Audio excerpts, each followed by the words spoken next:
देंगे। चलिए बताते हैं सूत्र। वहाँ तो 6 यूनिट का बराबर क्या होता है सब बता दिए हैं। चलिए यहाँ पर कुछ और बताते हैं आप लोगों को। यहाँ पर बताते हैं कि कर्ण बराबर क्या होता है। देखिए कर्ण पूरा लिखते हैं आप लोगों को तब अच्छा समझ में आएगा। कर्ण बराबर फॉर्मूला होता है √100 लंब स्क्वायर प्लस आधार स्क्वायर होता है। समझ गए। कर्ण बराबर फॉर्मूला होता है लंब स्क्वायर प्लस आधार स्क्वायर। समझ गए। चलिए बताते हैं कि अब क्या होता है। देखिए बराबर आपको हम अलजेब्रा में पढ़ाए हैं कि a + b = c + d रहे। यदि कोई इस साइड संख्या रहे प्लस में, यदि इसको बराबर की इस साइड लाएंगे तो माइनस में हो जाएगा। कैसे हो जाएगा? a + b है, इसको लाइए इस साइड तो क्या हो जाएगा? -d = c। तो इसी तरह से यहाँ पे भी करेंगे। तो चलिए करते हैं। यदि इस साइड रहे, मान लीजिए a² है बराबर 2 है न, इस साइड दीजिए √2 दीजिए, तब आप लोगों को अच्छा समझ में आएगा। देखिए इस साइड जो रूट है, रूट का मतलब होता है स्क्वायर, तो स्क्वायर को इस साइड लाएंगे, बराबर की इस साइड लाएंगे रूट को, तो वो हो जाता है पावर में। कैसे पावर? मतलब घात में हो जाएगा। तो कितना हो जाएगा? a² बराबर 2 हो जाएगा। समझ गए? कितना हो जाएगा? 2 हो जाएगा।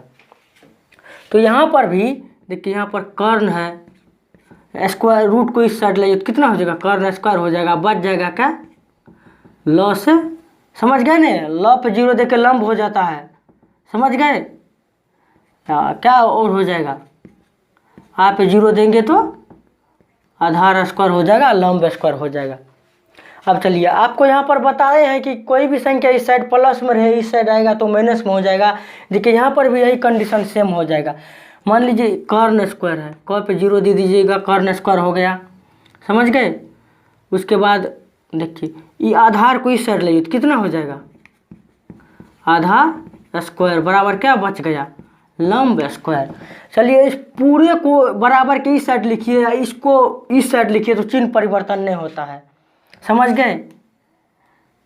जैसे देखिए लिखते हैं 2 या गुण 3 लिखते हैं, कितना हो जाता है? 6 हो गया। 3 या गुण 2 भी लिखेंगे तो 6 हो जाएगा। समझ गए? इसी तरह से ये पूरे को इस साइड लिखेंगे, इसको इस साइड लिखेंगे तो कोई परिवर्तन चिन्ह नहीं होगा। जैसे देखिए कितना हो गया? लंब स्क्वायर बराबर कितना हो गया? कर्ण स्क्वायर माइनस आधार स्क्वायर। समझ गए? एक फॉर्मूला तो ये हो गया, एक फॉर्मूला ये भी हो गया। कर्ण स्क्वायर बराबर लंब स्क्वायर प्लस आधार स्क्वायर, या सिर्फ कर्ण बराबर √100 लंब स्क्वायर प्लस आधार स्क्वायर। समझ गए? एक फार्मूला ये हो गया, एक फार्मूला हो गया ये, दूसरा फार्मूला ये हो गया। चलिए इसी दूसरा फार्मूला को इसको भी रूट में डालते हैं।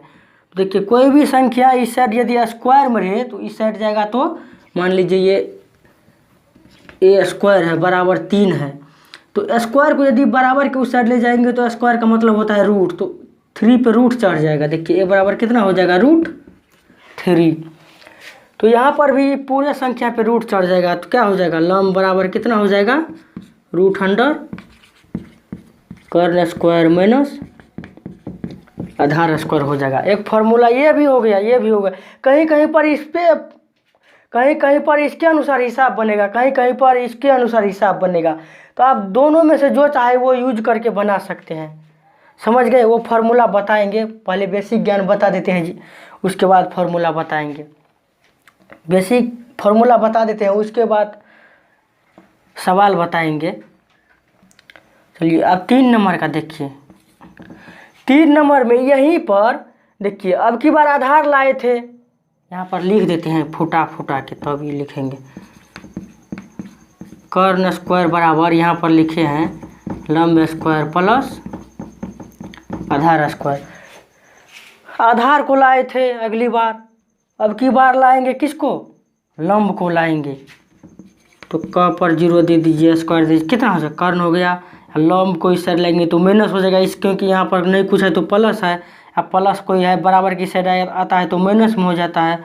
तो कितना हो जाएगा, लंब स्क्वायर बराबर कितना बच गया, आधार स्क्वायर बच गया। चलिए इसको इस साइड लिख लीजिए, आधार स्क्वायर बराबर कर्ण स्क्वायर माइनस लंब स्क्वायर। समझ गए, ये स्क्वायर को इस साइड भेजिए, कितना हो जाएगा, आधार बराबर रूट अंडर हो जाएगा कर्ण स्क्वायर माइनस लंब स्क्वायर। समझ गए, ये हो गया 3 नंबर का फॉर्मूला। समझ गए, ये यहाँ से हो गया,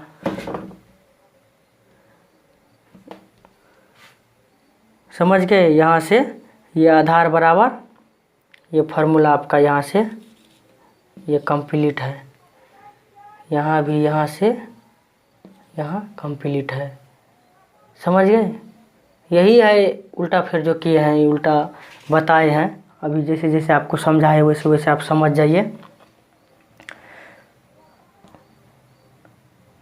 तो समझ गए इसको आप। तो चलिए आप यहाँ पर आप लोगों के लिए बढ़िया से सिर्फ फॉर्मूला एक बार लिख देते हैं, क्या होता है शॉर्टकट में। 1 नंबर में देखिए कितना हुआ, कर्ण बराबर रूट अंडर लंब स्क्वायर प्लस आधार स्क्वायर। 2 नंबर में आधार बराबर कितना हो जाएगा, रूट अंडर कर्ण स्क्वायर माइनस लंब स्क्वायर। 3 नंबर में देखिए क्या बच गया, लंब स्क्वायर बराबर कर्ण स्क्वायर माइनस आधार स्क्वायर। ये तीनों को आपको याद रखना है। समझ गए, इस तीनों को आप जैसे यहाँ पर बताए हैं उसी तरह से इसको भी याद रखना है, और इसको भी, इसको भी और इसको भी, इसको भी, इसको भी, इसको भी, इसको भी याद, दोनों को याद रखिएगा। जैसे जैसे बताए हैं ना आपको, इसी तरह से याद रखिएगा, तो आप लोगों को सवाल समझने में बहुत सुलभ होगा। समझ गए, तो चलिए मिलते हैं किसी अगले वीडियो में।